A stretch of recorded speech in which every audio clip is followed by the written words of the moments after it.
Hi, welcome back. Have you ever wondered what actually is counseling? What's therapy? Is it for me? Is this something that I should be doing? Will I benefit? What's the process, anyways? Then I hope you just stay tuned with me for a little bit because I'm going to be talking about what counseling is, what it's not, who it's for, and what you should do if you're considering going to therapy. And so I use counseling and therapy interchangeably because really they're the same thing. Therapy is just a little bit more a word that's used a little bit more regularly now. I'll never forget, I went to a networking event once and somebody said, "Well, what do you do?" And I said, "Well, I'm a counselor." And they automatically thought for some reason that I worked maybe in a school, which there are counselors that work in a school. And so I think that that term often gets associated with a few different things, but therapy and counseling is often used interchangeably. So when I'm talking about what counseling is, anyways, I'm also talking about what actually is therapy and is it right for you?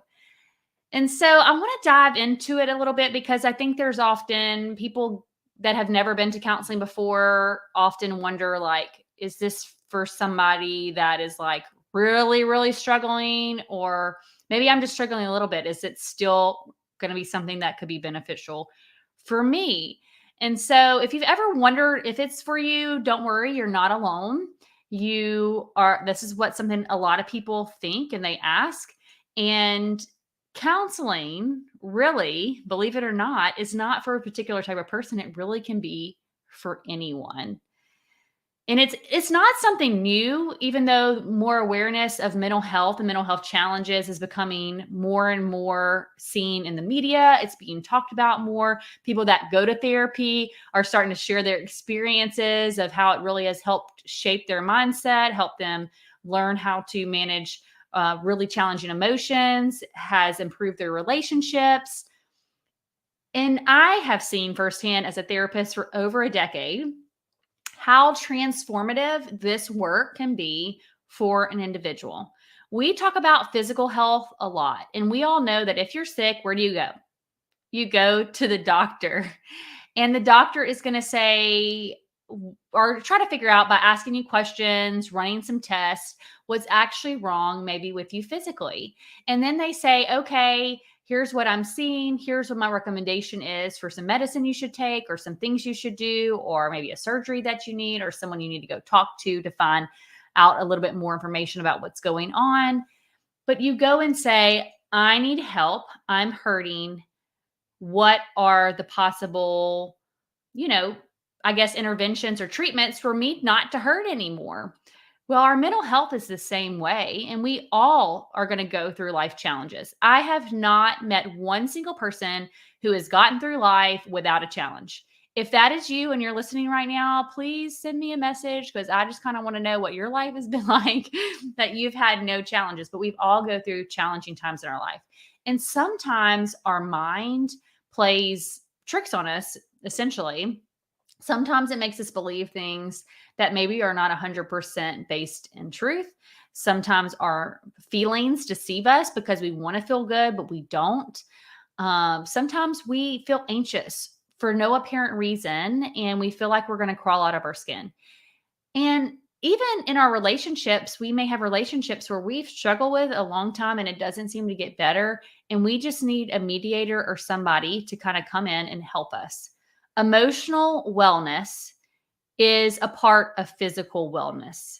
Our physical body includes a brain, and that brain includes a mind. And our mind is what helps us figure out how to navigate the world around us. But sometimes, if we've had trauma in our life, or challenging experiences, or loss, or just shifts in our mood that we can't explain, then just like we would go to a doctor, sometimes we need to go to a therapist. And I am doing a shameless plug about therapy because one of our ethical codes is that we do not violate privacy and we cannot share with you specifics of stories all the time of like people that we have seen their lives transformed. But I'm here to tell you that I have worked with people and even children, and I have seen how this process can be transformative. It's not a one and done. It's not you're going to come in and be fixed tomorrow, but it can really help you navigate whatever thing that you're struggling with to help you find the path towards healing and wholeness so that you can live fully in the life that you have.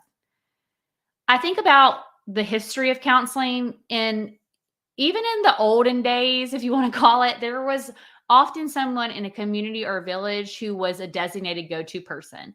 And this person would have insight into problems and be able to provide guidance. They were trusted by their community. So these community members felt comfortable going to this person for counseling to solve their problems. And it's almost the same today. But what's super cool to me is that us as therapists or counselors or anybody, any mental health professional spends years, and I'm talking about years, trying to learn ways to listen better, understand people, and effective interventions to help them navigate whatever they're facing. Many times people don't always understand the process that therapists go through to become licensed or able to do this type of work. But if you're curious, we do have to have graduate degrees. We do have to go through a minimum of a 2-year supervision process after that graduate degree to make sure that we are not doing any harm and that we are helping people. And our first goal is to be able to put the client first, whoever is sitting in our room first, and trusting that they know how to make the best decisions for their lives. We're just helping them find the clarity of what those decisions that they need to make are and find ways to trust themselves to figure out how to move forward. And yes, there are skills that we talk about that maybe people have never learned, like communication skills or coping strategies or ways to navigate the world that we may have never been taught. I always say, I wish there were a few classes they taught growing up. I wish they taught a communications 101 class, a how to build healthy relationships class, a how to be aware of your emotions and communicate those and realize that emotions aren't bad. They're actually good. They're our way of interacting with each other. They're a way of making sense of the world.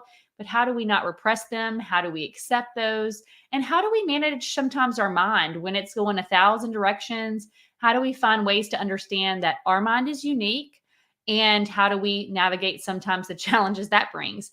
I used to think everybody thought like me until I got to this profession and I started talking to people. And I'm like, wow, it is amazing how different we all are, not only physically, but how internally we are very different. But finding the ways that works for you is super important. So today, counseling is a process where people reach out to a therapist or a counselor for guidance. They can provide support to solve personal, social, psychological problems that they're facing. And this could be issues such as depression, anxiety, mood changes, relational stressors, social stressors, these different things that are a part of our everyday life. And they are what I consider skilled helpers, master secret keepers, and intentional listeners. And I wish we lived more in a culture where we held the space for each other and we knew how to do that. But I don't know about you, but there's not many people in my life that really will sit and intentionally listen to what I'm trying to say and help me collaboratively try to find the way forward. There are some of us are lucky enough to have those people in our lives, but not always. And if we do have those people in our lives, they normally have an opinion, which means that they're going to tell you what you should do. And not that counselors sometimes suggest what you should do and what the next steps are. But the problem is when we get advice from people that are walking in our lives, they are maybe good intentioned, but I also often equate it to this. I don't know if you've ever been to the Grand Canyon or seen a picture of the Grand Canyon, but it's like these deep canyons, very long, wide. The best way I've ever heard it explained is for as far as people in our lives giving us feedback on what we should do with our lives. It's almost kind of like there is a tightrope that is, across the canyon. And you are the person that's walking on the tightrope and trying to juggle all these balls and keep them in the air. That is life. Tightrope, trying to keep the balls in the air, trying not to fall off into the great abyss and still move forward. And the people in our lives, well intended people, they're almost kind of like above us on this nice observation deck that follows the same tightrope, except for it's paved, it's air conditioned. They don't have a they don't have a risk of falling off. They can just sit and watch us. And they're not in our life, even though they might be in our life, if that makes sense. And they're trying to tell you, hey, down there, you should do, whatever to solve your problem that you're facing. And a counselor is very much the person that is there to help without judgment, help you figure out how you want to walk forward. They will provide ideas and suggestions, but ultimately they want to help you make the decision of what you should do next that will most benefit you or help you towards healing. We in our profession really aim to create a safe space to help you figure out the way forward when the path doesn't seem so clear. And in fact, I'm a licensed professional counselor, but there are other mental health professionals that are licensed, like licensed clinical social workers, psychologists, psychiatrists, and there's probably somebody I'm missing, but those are the ones that come to mind right now. But the American Counseling Association offers this definition of the counseling relationship. And they say it's a professional relationship that empowers diverse individuals, families, and groups to accomplish mental health, wellness, education, and career goals. So that's a pretty broad definition, but what we're talking about is mental wellness. Just like a doctor's aim is physical wellness, our aim is mental wellness. Because I believe when people feel seen, heard, and are mentally well, then it can create ripple effects for generations to come. Because if we're not mentally well, that we're so relational, that affects people around us. So what is counseling? It's a collaborative process between you and the counselor, and together you work to find effective solutions that will work for your life. It's not a one size fits all. Every person is very different in their experiences they've had, their culture that they're a part of, their background and their belief systems. And so counseling is a process that helps you learn to move forward despite maybe some past experiences you've had or present situations. And it can also equip you with coping strategies to assist with mental health challenges. So this might include, like I said earlier, depression, anxiety, substance use challenges, relation problems, parenting dilemmas, anger, grief, life transitions. And that is just to name a very few things, because we even here at Banspire Counseling Consulting, one of the benefits is we have therapists that specialize in very different areas, even like trauma, and they are trained in different ways to help a person with those specific needs and issues. And so what happens though is we build a safe relationship based off of trust and mutual respect. And we try to create a non-judgment zone where people can be vulnerable and transparent, and then empowering you to make the changes that you want to make for your life. And that helps improve your mental health and well-being. So the counseling relationship is one that I do think is very unique. And if you've been to counseling before, hopefully you've had a positive experience. But I do feel like this relationship is different than maybe you going to see a doctor. Like I can go to a doctor and I don't actually have to like them very much, but I need to trust them, right, for them to help me find an intervention that's going to help me feel better. I will say that counseling is a little bit more vulnerable process. And so I do believe that you do need to have a trusting relationship with your counselor. If for some reason you feel like your counselor is not a good fit for you, it is the one profession that we are all okay with, or we should be, saying, hey, I want you to find somebody that is going to be a good fit for you. So, for example, me, I'm a therapist, I'm a counselor, but I am not the best fit for everybody. I am maybe not going to be the best, most effective helper for everybody. And I want to make sure that whoever I work with feels safe and feels able to talk about the challenges they face. And so I would highly recommend you finding out a little bit about the counselor before you go see them. And just know, if you have a few sessions where you're like, you know what, I feel like this is a little bit helpful, but I really don't know if this person completely is the best fit. Don't be afraid to call back. And even at our office, don't be afraid to call back and find or maybe try a different therapist, because I think once you find a therapist that really fits for you, that's when you're able to be open and vulnerable. And then that's where the change can occur. Because if you don't trust the person you're working with, or you can't be vulnerable with them, it's really hard for us as counselors to really be able to help you move forward if we don't know everything that's going on. And so we don't expect people to come in and sit on our couches and be like, woo, let me tell you my whole life story. Some people do that. Some people are not comfortable with that because of maybe trust issues or trust that was broken in the past by people. And that is okay. This is at your own pace. And it doesn't happen overnight, but we want to establish a relationship where we can work together to find the solutions that are going to work for you. So, what it is not, and I kind of mentioned this earlier, it's not a one size fits all. Finding a counselor that you can connect with and trust is an essential part of this process. And it is not a relationship it is a professional relationship. So, let me put that out there too. It's this professional relationship. Counselors do not make changes for you. Therapists do not make changes for you. That is not our role. That is not our job. We wish we could, but unfortunately, you are the one that has to make the changes. But we do want to empower you and support you through change. And so you can't expect a quick fix. We don't have magic wands. We wish we did. We can't take the stress or the problems away, but we can sit with you in it and help you understand it, and then help you understand what's going to help you move forward.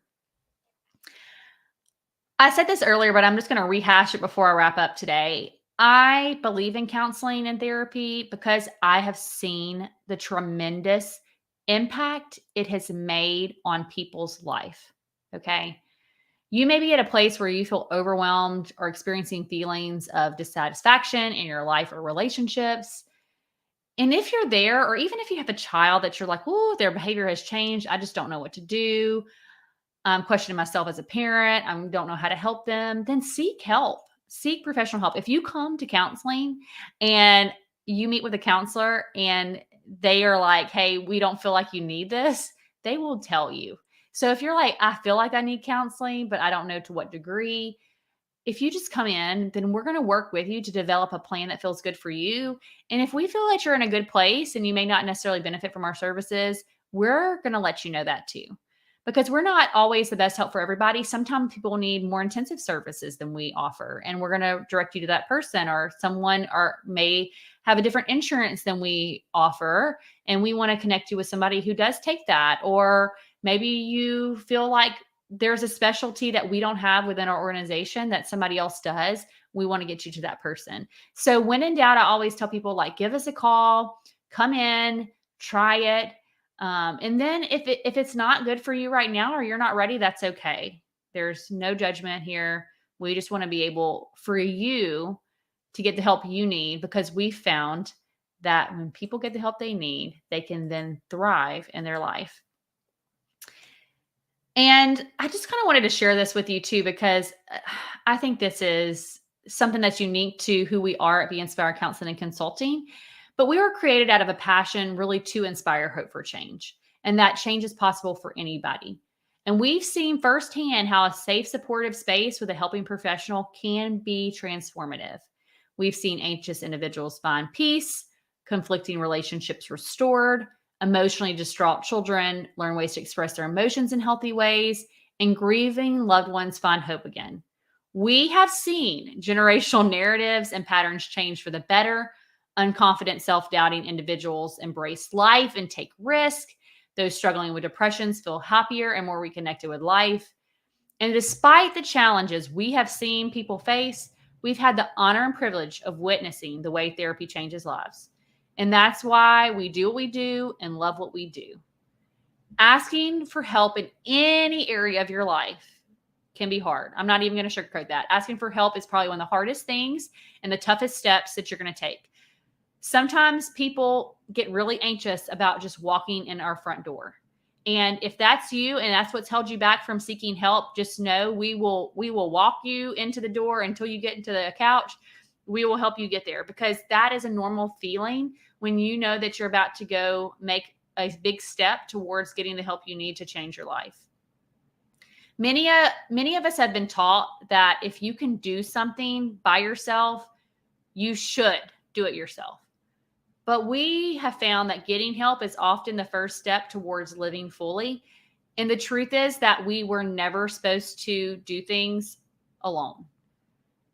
I have had people tell me, I wish I would have done this sooner. And I think that's the reason why I wanted to come over here and talk today about, like, to dismantle some of the myths of what counseling process is, because I want you to not have that regret. And I don't want you to wait till things are so overwhelming for you that it's really harder to figure out the path forward. I also want you to know the next steps. If you're like, Christy, okay, I've been listening to you for the past 20 minutes. You've convinced me that, maybe counseling is right for me, or I understand a little bit more what counseling is, and I want to get the help. I'm ready. I'm ready to do it. Sign me up. Just show me where to go. Let me just tell you the next step of what would happen. You could call us or another therapist. Any help is better than no help. So we want to make sure that you get to the right person that's a good fit for you. So you call the therapist that you're considering wanting to book an appointment with. At our office, I'll tell you the process of how this goes, so that way you can kind of know what happens next. When you call, our intake coordinator is going to listen to what your biggest challenges are and make recommendations for a therapist that is right for what your needs are. I also recommend that if you already know who that therapist is, don't mind doing a little bit of research and finding out a little bit about who your therapist that you're thinking about going to see serves, and if they resonate with you. That is a good first step. One of the things that we're hoping to do later on this year is put videos of our therapist on their pages. So that way you can kind of get a little bit of a feel for their personality, what they specialize in, who they're passionate about helping. But watching these live Q&As that we do is also a great way to figure out who would be a best fit for you. And then that intake coordinator is going to help you send you all the paperwork to kind of review and fill out. That kind of just tells you what you can expect from us, what we expect from you. Normally, those are all filled out digitally, so you sign that packet once it gets sent. And then the next step is to just show up for your first appointment. And once you show up in our office, we have waiting areas that we do not have a receptionist in. So you just go and you sit and you wait, and your therapist will be out at the time that you have a scheduled appointment. And then you'll be able to talk with your therapist about what is the frequency that you need to be coming. Do you need to start off weekly? Do you need to start off bi-weekly? We typically recommend that people come on a weekly basis until they see some progress with some of the either symptoms that are trying to resolve, or the challenges that they're feeling more confident in. And then we typically decrease that. But therapy is a job where we're trying to work ourselves out of a job. We want you to feel happy and confident and able to navigate life's challenges. And even though some people do elect to do therapy on a long-term basis because they like to be able to just have somebody to bounce ideas off of, check in, make sure that they're still in a good place. And that is sometimes what people choose to do. And sometimes it can be very beneficial to have that person in your corner throughout multiple years. But we also don't want you to be longer in therapy than you feel you need to be. And so we also want to support you in making the changes needed that you feel good about. And so that is something that you'll talk about with your therapist. And then after that point, you and your therapist will create a schedule that hopefully is consistent, because we found that the more, just like if I was going to the gym, the more consistent I am in it, the more progress I'm going to see and the greater I'm going to feel about that progress. And so normally that is what you set and determine with your therapist. And then at any point in time, you're like, I don't know if this is working. You can always check back in. Always feel free to give feedback to your therapist and let them know what's working for you and what's not working for you. And what we hope the end result is that you feel good about the changes that you've made and you've accomplished, either whether it's healing from loss, whether it's resolving past trauma, whether it's feeling better mentally and emotionally, whether it's learning how to challenge anxious thoughts, that you are in a better place than when you started. So if you have any questions, please reach out. I hope this was helpful to just kind of demystify what counseling is. We're normal people, we're human beings. We're just human beings that are trained and specialize in the helping profession, in the mental health helping profession. And we want to help you figure out how to move forward, because my motto is, I feel like life is too short to be miserable. We're only here for a short time anyways. And sometimes our mind and emotions can really hold us back from living the life that we could live. And I feel like everybody is deserving of living that life.